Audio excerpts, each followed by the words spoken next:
Hello, happy people, and now you can see me for the first time ever. Where is the camera? There's the camera. Cool.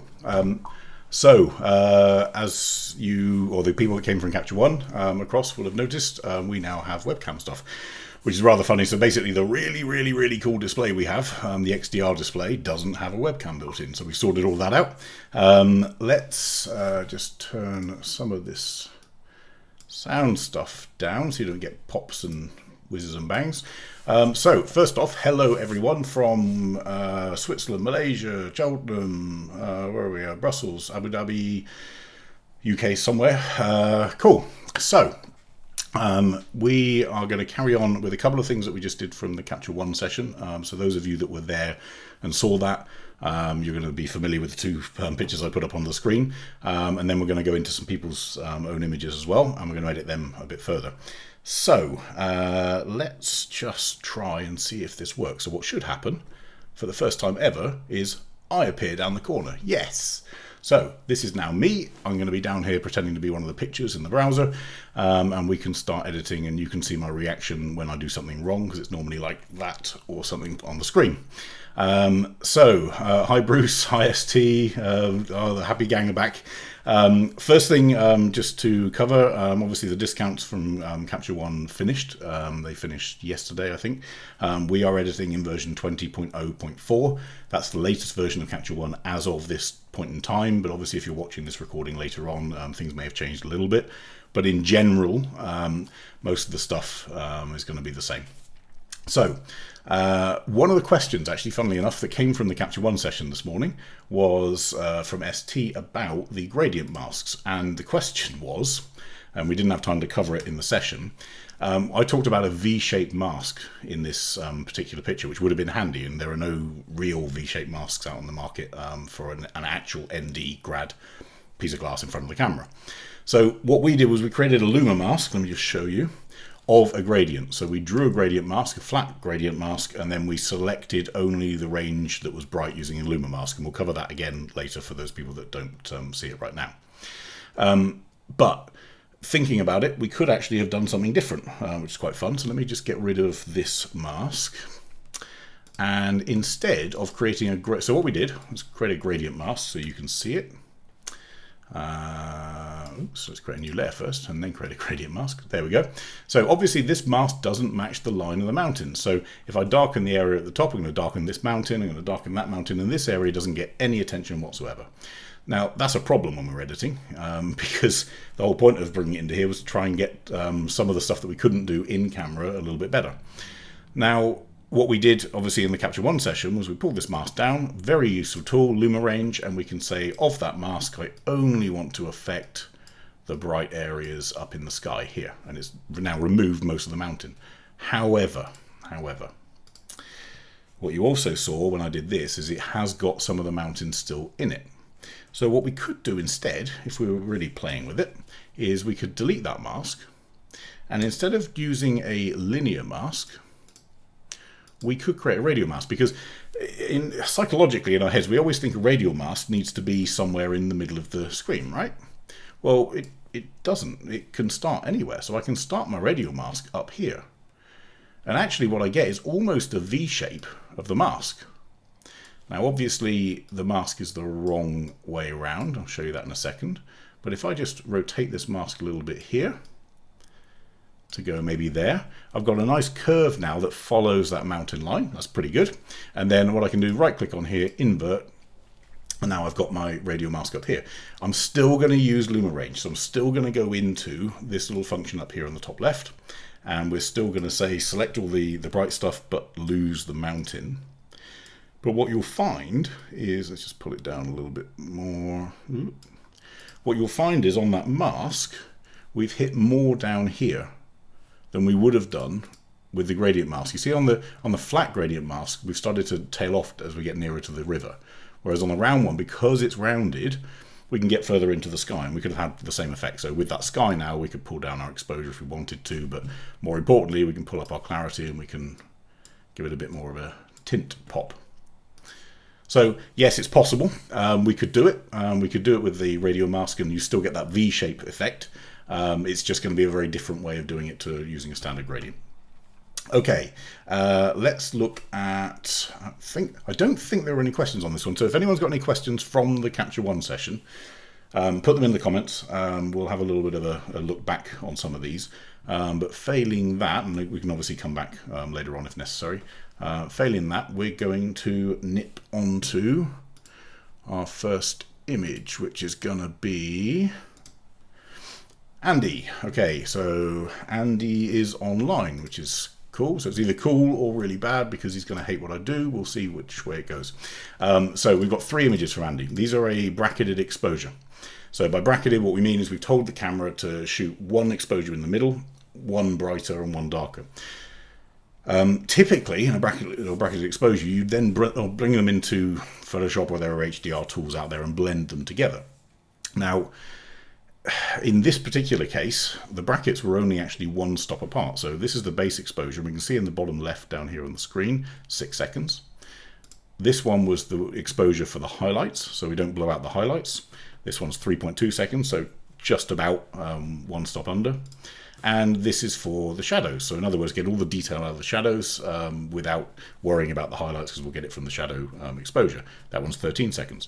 But with only 1 stop of difference, to be honest, if you can get away with a shot in HDR with only 1 stop of difference, your camera's probably capable of doing that in the dynamic range that it's got anyway. So we'll prove it. So here's our middle exposure. So our middle exposure, in theory, doesn't have the highlights correct and doesn't have the shadows correct, but it does have the midtones. So let's just use our HDR tool in Capture One. So before we do any of that, standard practice. So let's go in and choose the lens correction. I'm not sure what lens, EF16 to 35 is the f4. Let's just go into here. There we go. Okay. So that's going to load in the lens profile. We're going to put in chromatic aberration and analyze it, which means Capture One now looks at that image and corrects for this exact lens on that exact sensor. Purple defringing, I don't think we've got too much of an issue. No, there's not really any massively high contrast points to worry about over here. So we don't need to worry about that too much. Shot at f13, we've got diffraction correction on. That'll help a little bit. Okay, so with here, we are, let's just go into our white balance. So as it stands right now, white balance is pretty much on. If I were to be picky, we could pick on a grey stone here, but remember what I said earlier in the Capture One session as well. If I pick a grey stone at sunrise or sunset, it's not meant to be grey. So Capture One then basically gets confused because the color of that grey at sunrise and sunset changes based on the color of light that's hitting it. So a grey stone in perfect normal daylight would be at 5500 Kelvin. That's the general standard. But that's grey in daylight. It's not grey at sunset. It's not grey at sunrise. So the temperature of that light changes. And as I click around the image, we're seeing we've got different results from clicking in different places. All of these places should be grey, but we're getting very different results based on what Capture One can work out. So we have to do some of this stuff manually. So let's pull this to about there. And I'm going to correct for some of the tint just a little bit, not too much. Probably about 0, yeah, around the 0 mark, that'll do. So what that's done is it's warmed up the scene a little bit there, but we've got a bit of a tint in the sky. Now, with our saturation on here, we've got a little bit of movement. We can pull it up a bit, not too much. So it looks quite cool in black and white. But be careful with the saturation side. If you bring it up like this, it's horrendous.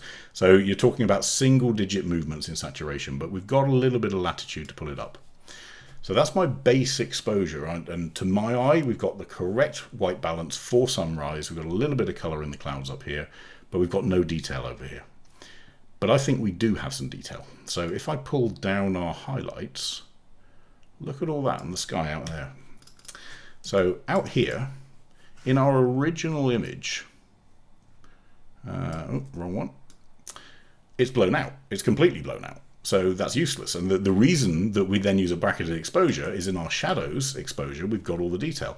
But actually the camera saw all that even in the midtone exposure. So what we can do is try and pull it back just about there, minus 55 on highlights, that works. Shadows, same thing. So even though we've got a lot of stuff here in the shadows, oh, that might be a good sample I can show you in a second on a single pixel. So in the shadows, let's just pull that up a touch. Yeah, I can see some detail. Now, look at what's happened as I pull the shadows up. You see these little dots, red dot there. I don't know whether you can notice it on the screen at the moment, but a red dot and a white dot. Those are hot pixels. So they are either a pixel that is stuck on its red, green, blue area or setting, or quite often when the sensor gets hot in a camera, so if you're doing ultra long exposures, you're going to see a lot of hot pixels as they start tripping. There's a function in Capture One to fix that, strangely. Under the Details tab, there's one called Single Pixel. And if I move this up, so watch this little red dot here, hopefully you can see it, or this little white dot down here. If I pull our single pixel up, it disappears. Now what I don't want to do is pull it up more than I need to, because what it's doing is it's looking for any one pixel or a range of pixels, in this case 21 wide, and it will try and remove them if they look very different to the surrounding area. The problem with that is if, for example, I've got a light over here that happens to still sit in that criteria, if I push single pixel up too much, I start deleting the lights in the background. So what I'm doing is I'm looking for how much do I need to move that slider up to make that pixel disappear. And at this point, 2 isn't enough. There's still a red one there. 3, 4. At 4, they both disappear. So that gets rid of hot pixels. So if ever you see a picture that you bring in to Capture One and you see a load of hot pixels, so red, green and blue, bright little dots that look wrong, it's a challenge that you have with camera sensors. Those sensors will sometimes have, out of the millions and millions of pixels, some of them can get hot and stick. In fact, there's another one out here. No, let's fix that too. Okay, on this preview for some reason it hasn't fixed it, but when we zoom in it has. It's fixed that. Okay, so there's a challenge with sensors with that. You've got a tool built into Capture One under the Detail tab on the left hand side. You've got single pixel, that'll get rid of them, ready for when you print. Okay, so with the rest of our shot, we know that we've got all the detail in here. We've got some shadows. We can, bear in mind this stuff up here is still pretty bright on this histogram up here. So let's use our white slider and pull that down a little bit more. So you see we're just affecting this area on the horizon now. So if I pull that up, we're going to blow it out again, all of the stuff that we just pulled back with our highlights. But if I pull it down, look how much color is out there. So this is the exact same, remember, same picture, but just with that high dynamic range function. If I reset and then put back our changes, look at how much detail the camera actually stored, but you don't see in the flat exposure that comes directly into Capture One. So this is why with a lot of HDR stuff, if you're within 1 or 2 stops in the bracket, generally speaking, your camera's dynamic range can probably fix it within Capture One. We can probably recover that much detail in the highlights and the shadows in order to give you a perfect exposure. I wouldn't suggest blending these two because they're only 1 stop apart, and we can get the same result in this with just the high dynamic range tool. Don't use these tools way too much. If I do it too much, let's do it just for fun. There we go. Horrible, horrible cartoon picture. But if I do it subtly, and we pull our whites to there, that sort of works. Okay, I can actually produce the same level of exposure that I would have done with a bracketed shot. I'm using clarity just to, so no clarity, we make everything soft. Huge amount of clarity, we make everything really hard and difficult to look at. So this is a mid-tone contrast adjustment. So what we mean by that is it's not going to affect the hard highlights and the hard darks and shadows. What it is going to affect is the bits of grey in the middle, so this area in the middle of the histogram, and it's going to basically force each one to decide, are you brighter or darker than the pixel next to you, and then create a little bit more contrast in the midtones. So it's a mid-tone adjustment. So I use it sparingly, but we can pull it up and look at the detail that we get. Oops, a bit too much, 400% was a bit harsh.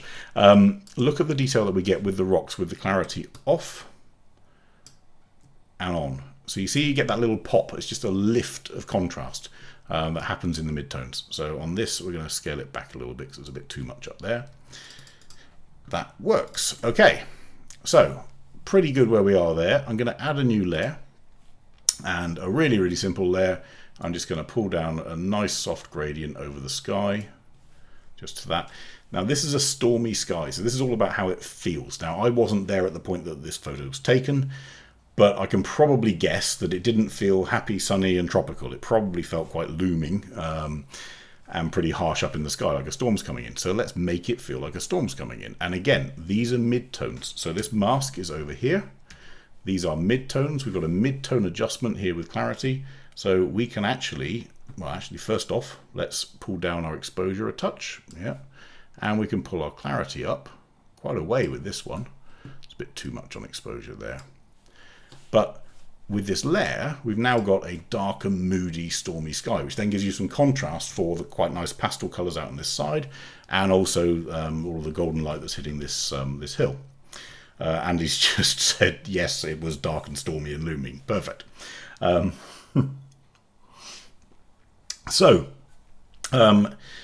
We've also got the option here, and this is just an option. So to me, this is pretty much set. I'm just going to rename this layer Sky. So double click, type in the word Sky, you've got it. I'm going to create a new layer called Bottom Burn. It's not a medical condition. What it is, oops, don't want to do that. I'm going to click on my brush, and with a brush that is set to quite a low level of opacity. So in other words, unlike flow, with flow, as I keep the brush down, it keeps adding and adding and adding. With opacity, as I keep the brush down, it won't go above that level of 20%. So if I keep brushing and brushing and brushing, no matter how many times I go over the same spot, it's going to be 20. And then I brush again and it adds another 20. Brush again, adds another 20. So it's not like flow. Now, what that means is I can be a bit more delicate when we're painting stuff in. So I'm going to effectively paint in a little bit of a lead into this mountain. So I'm going to darken down specifically this corner. So you see how if I double paint on some areas, we're getting a deeper mask. So as I paint into here and paint into here, if I were to look at that on grayscale, you can see I've got a heavy mask in this corner, a heavy mask in that corner, and then it slowly, softly goes in to the rest of it. Okay, so with this mask that I've set, I can now pull down my exposure. Not too much, so maybe about half a stop, that sort of works. So you can see the difference. It's a flat image as this part falls away. When I turn this on, we're just leading the viewer up to look at that castle. And now I can actually paint even more in if I want to. We can give it a bit more structure with just a couple more little paint brushes.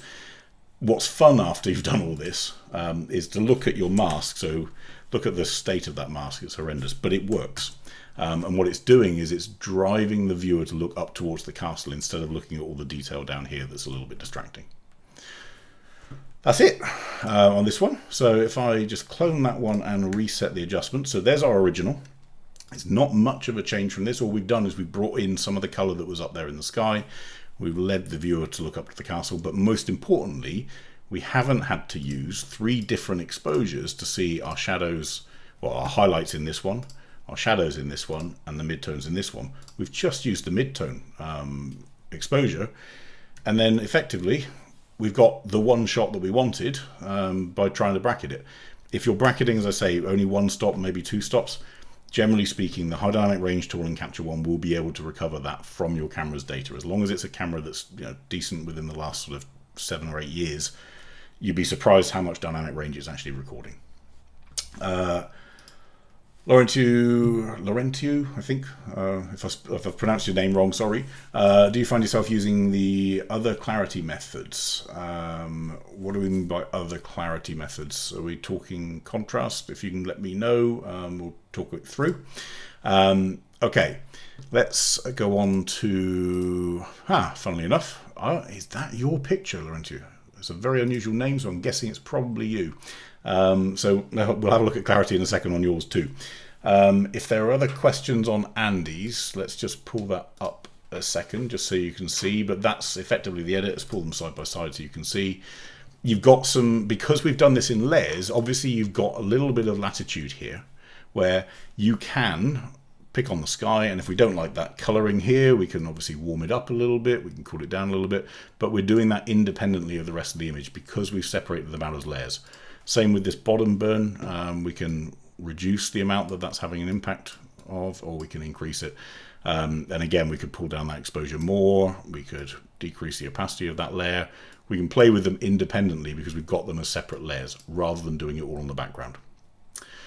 Okay, so let's go on to this shot.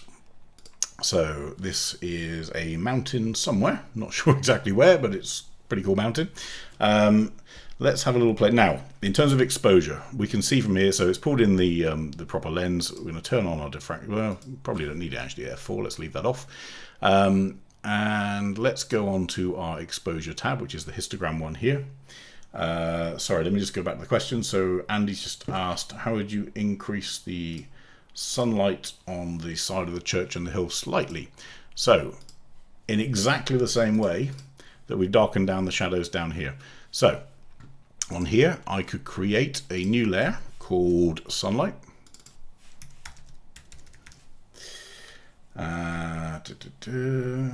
And let's, with our little mask, I'm just gonna, now here's a fun one, because if I'm not careful, I'm gonna brighten the sky as well. So I've got my opacity set to say 30. I'm just gonna choose this part of the hill and there as well, a little bit. So what you'll see in my mask is this part here. Now I can use Luma Range and we can start separating out the areas that we don't want to include. So we could do there, we can have a softer fall off there. We might have to do a little bit of manual masking up at the top, but we'll come back to that.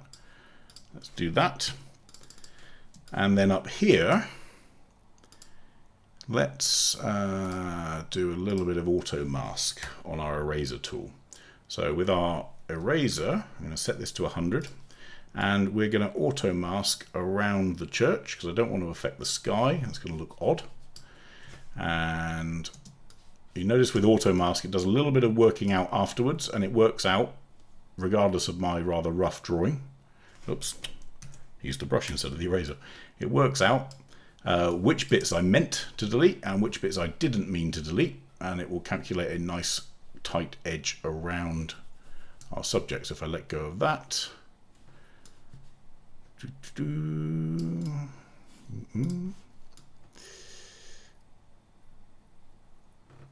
and there, and there, and all of that. Okay, so now we have a mask that's affecting this area here, and turn the mask off.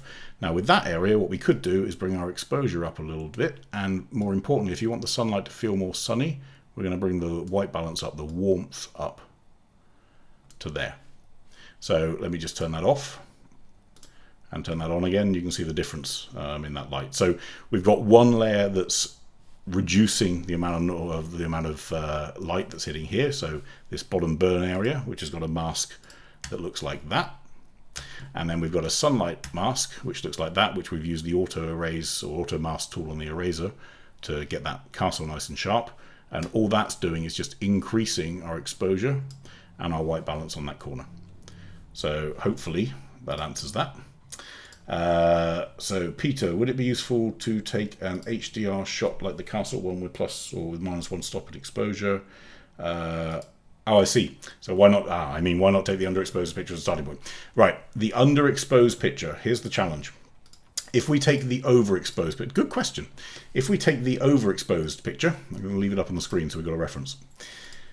Overexposed, I'm going to struggle to bring back some of this detail in the sky. So if I put on my exposure warning, we can see that's over. And if I were to pull down our highlights, we've got most of it, but you can see out here, there's some stuff here that's still, let me just zoom in. There's not much color to bring back in it. It's just too overexposed in comparison to the midtones one.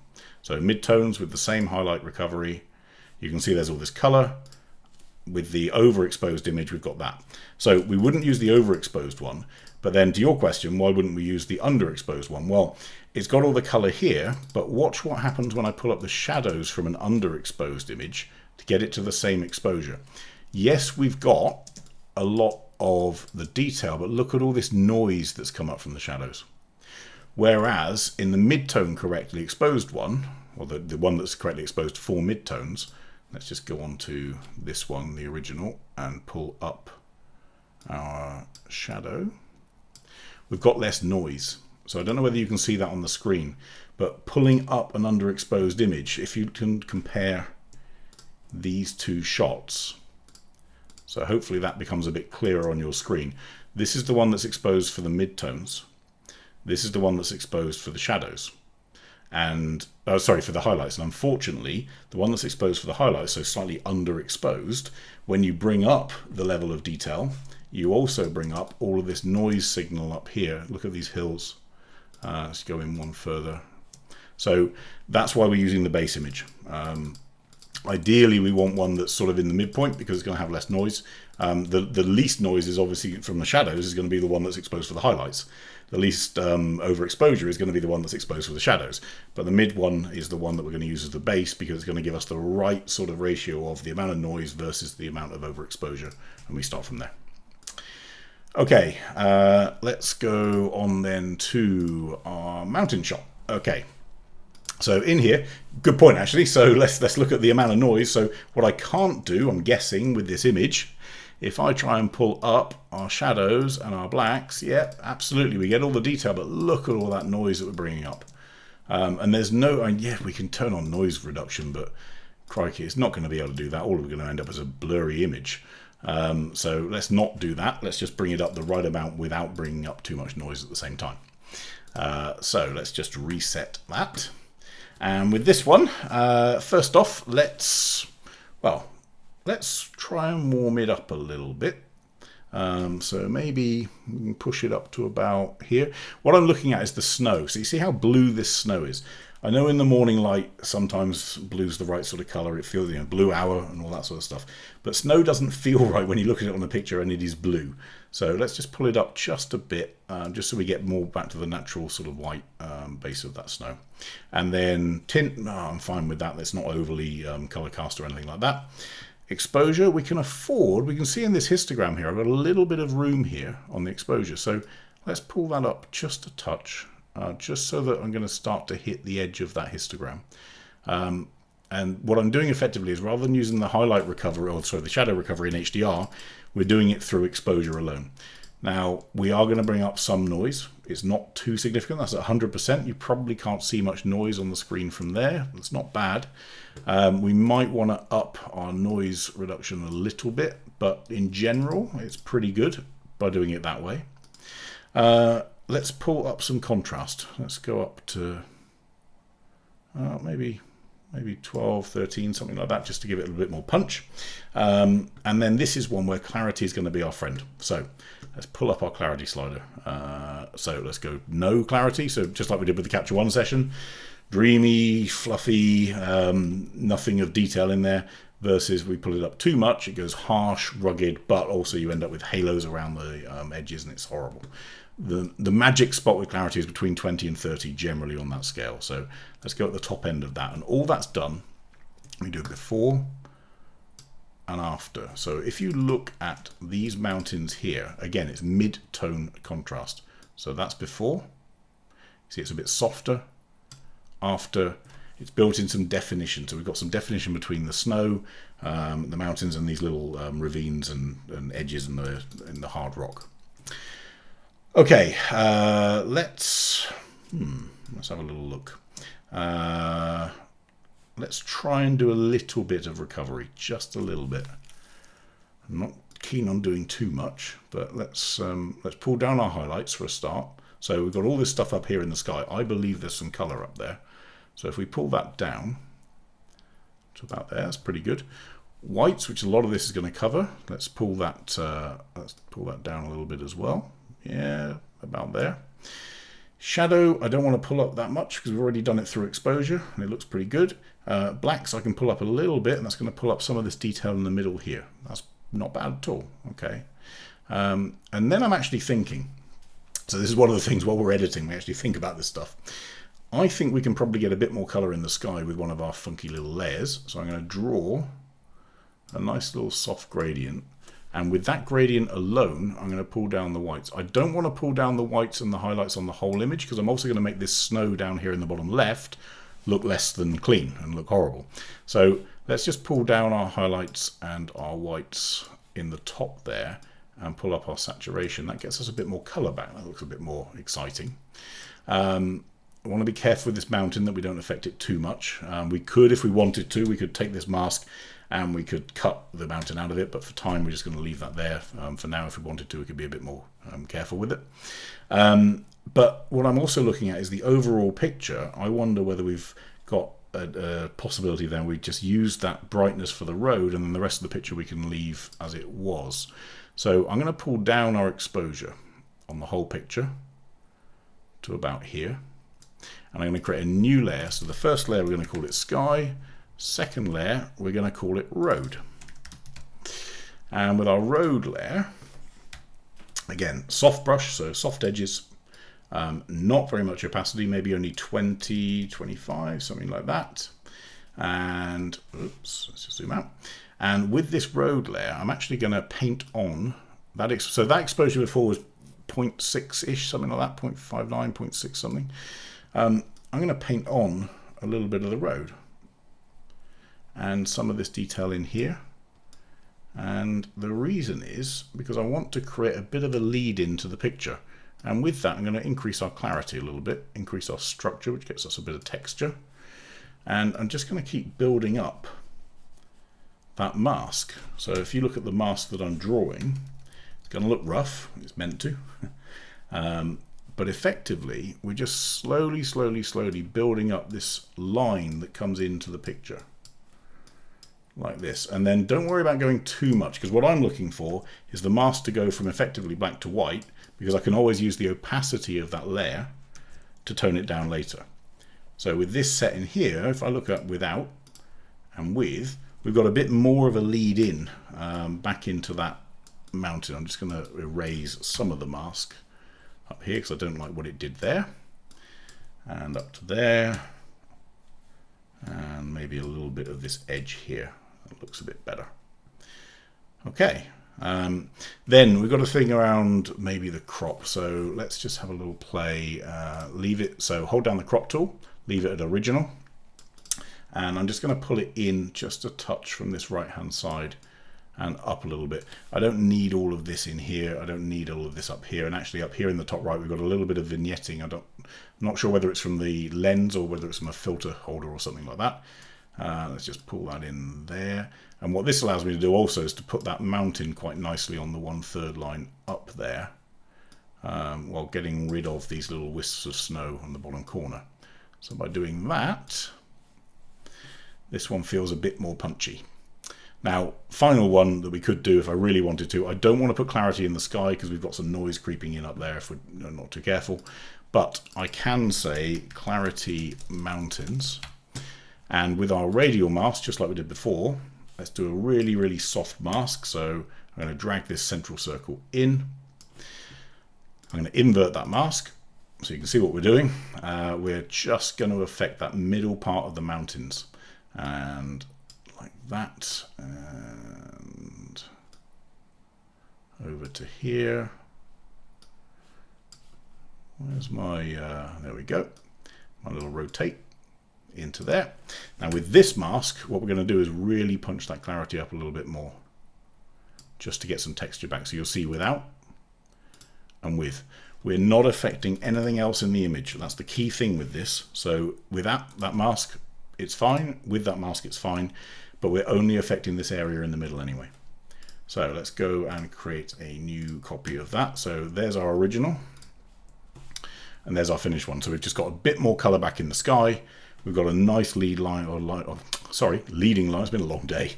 Leading line from the road going all the way up into the mountains. We've got a lot more sharpness in this ridge. So if I look at this ridge compared to this ridge in the original, look at how much more detail we've got in that ridge compared to this one that was slightly washed out. We've got the snow. You now see how wrong that snow looks when it's blue.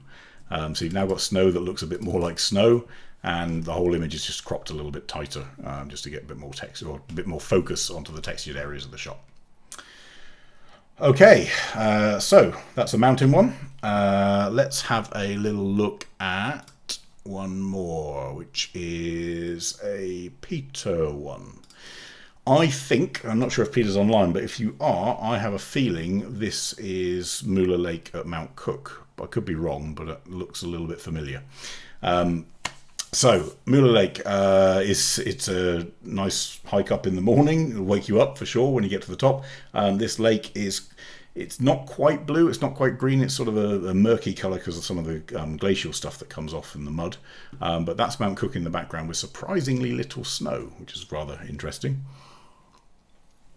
So what we have at the moment is quite a murky looking photo. It's a little bit underexposed. We can see that in the histogram especially. But if I pull up our exposure, we can see we've got a lot of detail in there. And I'm not sure what camera it was. It's a Sony A7R. Okay.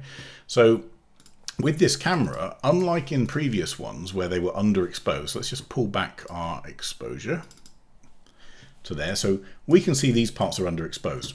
If I go on to, let's say, Andy's image and pull up, where were we, the shadows, let me just reset these. That was the underexposed one here. So in this shot here, when I pulled up a lot of this detail, what we got was a huge amount of noise when we got it up to a normal level of detail. Whereas with this shot, we're rather lucky because as I pull up the detail, we're not bringing up the same amount of noise. We've actually got quite a lot of colour and texture and everything that's in the shot. So the dynamic range of this camera is allowing us to pull back a lot more detail without having to worry about things like the bracketing option. Peter's just said it is on and it is Mount Cook. Yes, okay. So let's pull our exposure back down. That's the white balance that came out of the camera. My gut feel is to go a little bit cooler in terms of daylight. We could use our picker if we wanted to and pick on some snow because it doesn't look like it's quite at sunrise or sunset. I think it needs to be a bit cooler. Let's pull that down even cooler than it thinks. And let's pull the tint up from being green. Now, in one way, it's a bit easier to do this when the exposure is pulled up so I can see what that's doing to the color. So let's just temporarily pull that up and play. So look at the difference that tint is making from green up to pink, depending on where I pull that slider, and then the white balance, obviously warm light through to cool light. And we can make a daytime image look like it's under moonlight if we want to, but let's not do that in this one. Tint, let's just pull that up to about there. What I'm looking for is, does this look like the right color for green grass, for snow on the mountains? Do we have any weird green or pink tinges on the snow? Because it should be white in the daytime. I'm looking at the gray here of this moraine, or I think it's moraine. Can't remember the word for it. And I know that this, for example, here should be this sort of blue turquoisey color. That's about right. So I'm looking at the colors and looking at what they should be in order to work out where on that slider it's going to sit. Okay, so with that done, let's pull down our exposure back to where it was and originally exposed. Now, what I can do is, rather than using just exposure, because again, as I use just exposure, we pull up the whole image, and we're also going to blow out some of these areas up here, because I don't just pull up the shadows, I pull up the highlights to make them even brighter, so that doesn't help me. What I can do, though, is use the high dynamic range function. So with this, let's pull down our highlights. This is going to seem weird. We're taking a darker image, and we're actually making it even darker. So down our highlights a little bit, because I know what I'm about to do is going to affect those. And let's pull up our shadows a little bit to about the opposite amount. Okay. Whites I'm going to leave as they are, because actually there isn't much white in the image, you can see. We can see that from the histogram as well. There's nothing in the top 10%. But blacks I'm going to pull up a touch, because we've got this detail up here and this stuff in here. Let's pull that there. Okay. Now, we looked at earlier the fact that if I pull up exposure, yes, I pull up the shadow, but I also then overexpose some of this stuff. If I use brightness, it's a little more of a subtle tool. That might help us. The problem with brightness in particular is it also tends to flatten the contrast in the image. So you can see here, without that change, I've got, even though it's a little bit flat as an image and a little bit washed out, I've still got a lot of contrast in there, and I've got layers and texture. As I pull brightness up, you see how everything sort of flattens, and that's because that's exactly what brightness does. So the brightness slider effectively flattens that histogram. Instead of exposure, which effectively shifts it, wrong way, camera, shifts it that way. So exposure, if I increase the exposure, the whole histogram goes from here to here. With brightness, the histogram stays where it is on the top end, and it just squeezes that shadow end up towards it. What that does is it has the effect, and you can see in that histogram on the top of the screen, it has the effect of squishing everything into the midtones. And what that does is it removes contrast. So what I see a lot of people do is they pull up the brightness and then they pull up the contrast to counter it. You end up in a whole mess because you're doing this and this and this and this with the histogram, whereas actually all you needed to do was levels. So you've got this levels slider here, or levels tool. Let's just pull the tool out so we can see it properly. And we've covered this in previous ones, but this is a good one to play with. So I'm just going to pull this a little bit wider so you can see. Right, this levels slider here, we covered this I'm going to go back to it in a second so you can see what we did in the Death Valley shot just before in the Capture One session. But this represents our histogram. The top part is effectively what we call our output, and the bottom part is what we call our input. So in other words, if something is black on the input, so what came into the image, then I want you to output it as black as well. Great. And if something is white in the image, then I want you to output it as white. But what I can do is I can say, well, actually, the stuff that I want to output as black, I'm happy, actually, if something was only gray in the image, then we output it as black. This is where people get very confused with the levels slider, because one is telling us what comes into let's call it comes into Capture One, and one tells us what comes out of Capture One, hence input and output. So I'm going to leave the black point where it is, but the white point, I'm going to say, right, the stuff, so we can see on our histogram that actually everything is in the bottom half of the histogram. So everything here is squished into that bottom corner, so everything from mid-gray down to black. So what if I tell Capture One, actually, the stuff that you think is the middle gray, don't make it gray, make that white. So in other words, stretch our histogram out. Let's get it all the way from dark darks to bright brights. And we do that just by pulling this down. And in this case, quite a long way. Go all the way to there. Okay, look at that stretch, and you can see here this is our original histogram in the levels tool, and look what it's done to the actual histogram of the image. So this histogram here on the left hand side in your Capture One tool is the output histogram. That's effectively what you've created. This tool here, the levels, will always reflect the input. So I can see here the difference it's made, and it's quite clear. What I've done is I've taken our histogram that was this big, and I've taken the bit that's got all the data in and stretched it to mean that the stuff that was only grey before is now bright white. The stuff that was mid to dark grey is now middle grey, and the stuff that was black, keep it as black. That's fine. I don't want anything to get darker. Let's put that levels one back where it was. Okay. So what we can see now, if I turn that off, you'll see the difference. So flat, a little bit washed out in terms of tone and contrast, bright, airy, funky, and all cool. And this applies to pretty much any image. So if I go into, let's pull up on Andy's image, effectively, if I've got any space in the histogram with our levels tool, I can make our light areas go lighter. Oops. Make sure you're on the right layer. So create a filled layer on top. And I'm going to call this one levels. So that means we're affecting everything in this layer and below. And then with this one, I can slide our highlights, or I can slide the brightest part of the histogram to go even brighter. I could slide our shadows to go even darker. And you see how much difference that has to contrast. So if I turn the layer off, it's as it was. Turn it on, and I've effectively taken that histogram and pushed it out to the edges, then it's had an effect of creating a huge amount of contrast. In this case, it doesn't work. But in this case, it really does, because what we've got is we've gone from having something that was really, really low in contrast, really, really flat mid-tony, to having something that's really punchy, really vibrant, and got all the detail back without overexposing our highlights. So remember, if we'd done that by just pushing exposure, with levels on, that's an interesting change, but by just pulling exposure, yes, I pull up the shadows, but I also pull up the highlights. If I use brightness, yes, I pull up the shadows, but I then squish everything down and I lose all the contrast. If I use levels, it's a way of getting bright parts of the image brighter, dark parts darker, but keeping all that contrast because you're stretching the histogram out. Okay, from a crop point of view, one of the questions I think from Peter was whether we'd crop it differently. Personally, I would a little bit, and the weird thing is, this bit here is the bit that I don't think we need, and even this mountain here on the corner. So my gut feel would be to take the crop and to probably pull it to my grid, by the way, just as reference. I have my grid set at 9 by 9. If you want your grid set by 3 by 3, that might help you when you're cropping to find things on the 1/3 line. So let's pull that there, and I'm going to come up a little bit. I debate point in my head as to whether or not I'm going to keep this stone. It's very, very, very distracting because of its brightness. So why don't we play with it? Let's create a new layer called stone, strangely. New brush, and with our brush, I'm going to turn off auto mask. Don't need that anymore.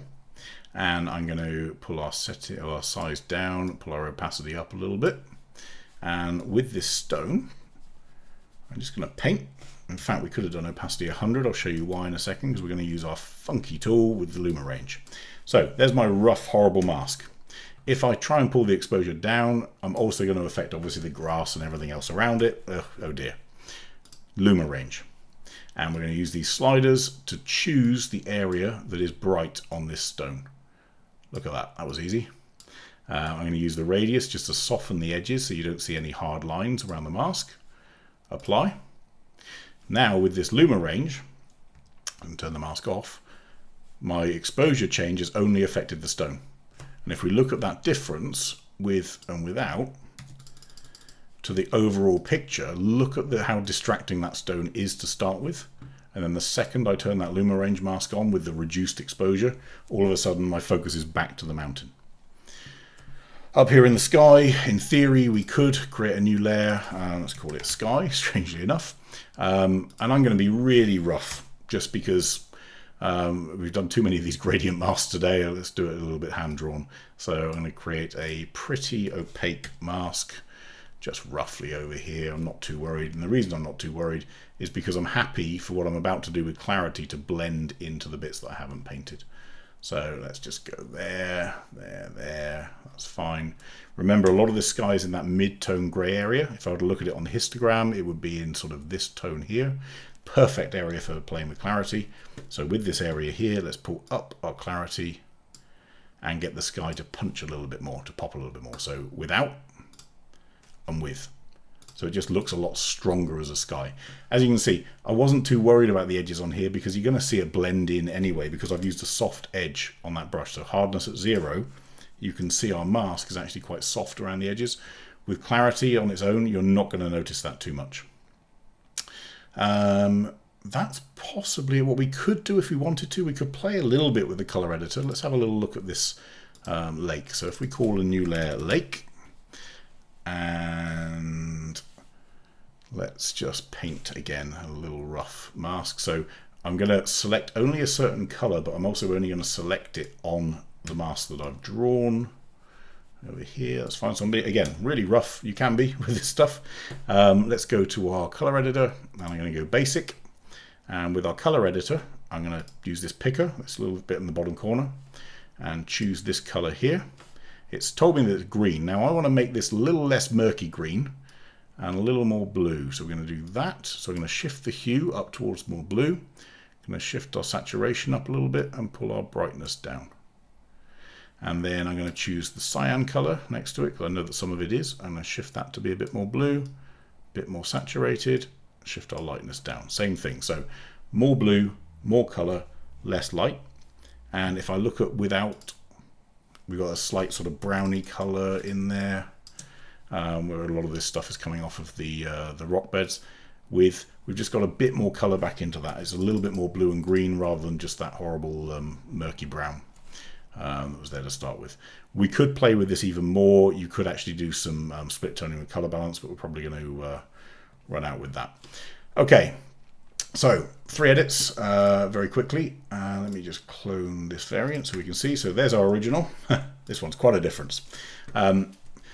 If I look at these pictures, let's go back to the 3. So here's Andy's.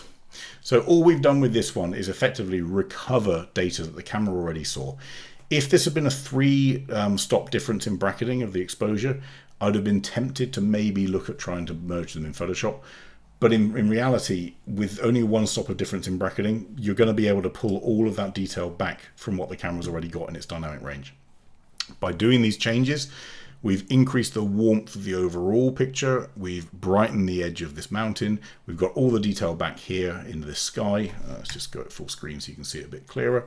So we've got all the detail back up here, all the color that was on the horizon, which was a little bit lost in here. It was certainly lost in the one that was exposed for the shadows. We pulled up the shadows in the areas here, but actually we've darkened them. So here's the funny thing, we've actually used shadow more in the final image just to make sure that the viewer is looking up towards this castle rather than looking at, for example, this rock area here in the corner. And we've just made the sky a little bit more stormy with a separate layer which has got on it. Let's go to sky. We've changed our white balance a little bit, and we've put a lot of clarity on there. So those mid-tones of those clouds, the bits that are in the middle grey, now start to separate, and you get a lot more contrast in there.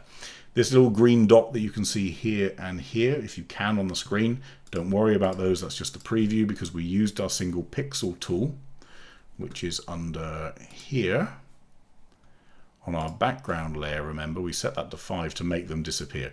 But when you're zoomed out, sometimes the previews will have it wrong. And I've just noticed a little dust spot there because Andy didn't clean his lens or his filter. I'm just as guilty as that one as everyone. And we're just going to use the dust spot tool, which is this one up here. Make sure the brush is set to roughly the same size as the dust spot, and it'll get rid of it straight away. So those are those two. Let's have a look at, let's just review this one, the one from Laurentio. So these two, what we've done here is we've got rid of the blue tone to the snow. We've pulled back a lot of detail. So look at this mountain on the left compared to what you have on the right. Most of that detail pullback was actually done with the final step, which was this Clarity Mountains, which was just a simple radial mask in the middle with our clarity slider pulled up. The rest of it was done with this road layer, which gives us this lead in here, and it allows us to bring back some of the brightness and exposure into this this leading line without affecting the rest of the mountains. We don't want this to get brighter. And then obviously in the sky with this layer here, we've just put in a little bit more color as we tried to bring up the whole image.